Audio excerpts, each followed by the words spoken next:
BMW അഥവാ bearish മോട്ടോറൻബർഗ് എന്ന company കേൾക്കാത്തവരായി ആരും തന്നെ ഉണ്ടാവില്ല. ഒരു ജർമ്മൻ കമ്പനിയാണ് BMW. 4 ആളുകൾ കൂടിയാണ് ഈ കമ്പനി തുടങ്ങിയതെങ്കിലും ആ കമ്പനി ഒരാളിലേക്കാണ് അവസാനിച്ചത്.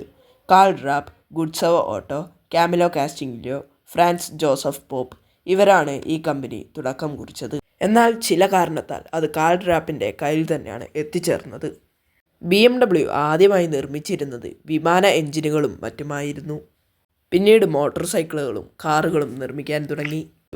അങ്ങനെയാണ് 1923 R32 എന്ന മോട്ടോർ സൈക്കിൾ ലോഞ്ച് ചെയ്യുന്നത്. അങ്ങനെ BMW പല മോട്ടോർ സൈക്കിളുകളും നിരത്തിൽ ഓടി തുടങ്ങി. ആ സമയത്താണ് BMW തങ്ങൾക്ക് എന്തുകൊണ്ട് കാറുകളും നിർമ്മിച്ചൂടാ എന്ന ചിന്തയിലേക്ക് മാറിയത്. അങ്ങനെ BMW ജർമ്മനിയിലെ ഈസ്റ്റ്നേച്ച് ഫാക്ടറിയെ കൂട്ടുപിടിച്ചു. അങ്ങനെ ആദ്യമായി 1929 BMW 350 DA2 എന്ന കാർ നിർമ്മിച്ചു. പിന്നീട് അത് റീബാഡ്ജ് ചെയ്ത് BMW 320 PS എന്ന കാറിലേക്ക് മാറി. പിന്നീട് കമ്പനി സ്വന്തമായ രൂപകൽപ്പനയിൽ നിർമ്മിച്ച വാഹനമാണ് BMW 303, പിന്നെ 309. പിന്നീട് നീണ്ട കാലയളവിന് ശേഷം BMW മറ്റ് കാർ കമ്പനികളുടെ സ്പോർട്സ് കാറുകളുമായി പിടിച്ചു നിൽക്കാൻ വേണ്ടി തങ്ങളുടെ E34 5 സീരീസ് കൺവേർട്ട് ചെയ്ത് BMW M5 എന്ന ഇതിഹാസ താരത്തിലേക്ക് മാറ്റുകയാണ് ഉണ്ടായത്. BMWയുടെ ആദ്യത്തെ ലോഗോ ഇതായിരുന്നു.